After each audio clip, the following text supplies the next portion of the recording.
ജില്ലയിൽ കനത്ത മഴ തുടരുന്ന സാഹചര്യത്തിൽ വിവിധ വകുപ്പുകളുടെ പ്രവർത്തനങ്ങളെ ഏകോപിപ്പിച്ചു. വിവിധ അണക്കെട്ടുകളിലേക്ക് നീരൊഴുക്ക് വർദ്ധിച്ചതോടുകൂടി തീരദേശവാസികൾക്ക് ജാഗ്രതാ നിർദ്ദേശവും നൽകി. ജില്ലയിൽ ദുരിതാശ്വാസ ക്യാമ്പുകൾ തുറന്നു. അപകട സാധ്യതയുള്ള മേഖലകളിൽ പോലീസിനെ വിന്യസിച്ചു. ജില്ലയിൽ പലയിടത്തും വൃക്ഷം കടപുഴകി ഗതാഗതം തടസ്സപ്പെട്ടു. നിരവധി വീടുകളും തകർന്നു. തുടർച്ചയായി മഴ 2 ദിനങ്ങൾ പിന്നിടുമ്പോൾ ഇടുക്കിയിൽ നാശനഷ്ടങ്ങളുടെ ഗ്രാഫും കുത്തനെ ഉയർന്നു. മഴയോടൊപ്പം ശക്തിയായി വീശുന്ന കാറ്റാണ് ഏറെ നാശകാരിയായത്.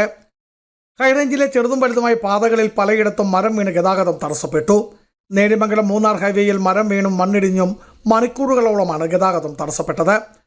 മൂലമറ്റം പൈനാവ് റോഡിലും പീരുമേട്, ദേവികുളം, ഉടുമ്പൻചോല താലൂക്കുകളുടെ പല ഭാഗങ്ങളിലും മണ്ണിടിഞ്ഞും മരം വീഴ്ചയുണ്ടായും ഗതാഗതം തടസ്സം നേരിട്ടു. ജില്ലയിൽ തീവ്ര മഴ മുന്നറിയിപ്പിന്റെ സാഹചര്യത്തിൽ റെഡ് അലർട്ട് പ്രഖ്യാപിച്ചതോടുകൂടി മൂന്നാർ ഗ്യാപ്പ് റോഡിൽ ഇന്ന് രാത്രികാല യാത്രയും നിരോധിച്ചു. മേഘസ്ഫോടനമായി മഴ തുടരുന്ന സാഹചര്യത്തിൽ പഴുതടച്ചുള്ള മുൻകരുതൽ നടപടികളാണ് ജില്ലാ ഭരണകൂടം സ്വീകരിച്ചിട്ടുള്ളത്. എല്ലാ വകുപ്പുകളുടെയും ഏകോപനം സാധ്യമാക്കിയതിനൊപ്പം ദേശീയ ദുരന്ത നിവാരണ സേനയെയും ജില്ലയിൽ എത്തിച്ചു. ജില്ലയിലെ ആദ്യത്തെ ദുരിതാശ്വാസ ക്യാമ്പ് മൂന്നാറിൽ തുറന്നു. ഇടുക്കിയിൽ 12ഓളം വീടുകൾക്ക് കേടുപാടുകൾ സംഭവിച്ചു. വൈദ്യുതി ബന്ധം താറുമാറായി കിടക്കുകയാണ്. ജില്ലയിലെ ചെറിയ അണക്കെട്ടുകൾ പലതും തുറന്നുവിട്ടു. കല്ലാറുകുട്ടി, പാമ്പള അണക്കെട്ടുകൾ ഇന്ന് വൈകിട്ടോടുകൂടി തുറന്നുവിട്ടു. കല്ലാറുകുട്ടി അണക്കെട്ടിന്റെ 5 ഷട്ടറുകളും ഉയർത്തി. തീരദേശവാസികൾക്ക് ജാഗ്രതാ നിർദ്ദേശവും നൽകി കഴിഞ്ഞു.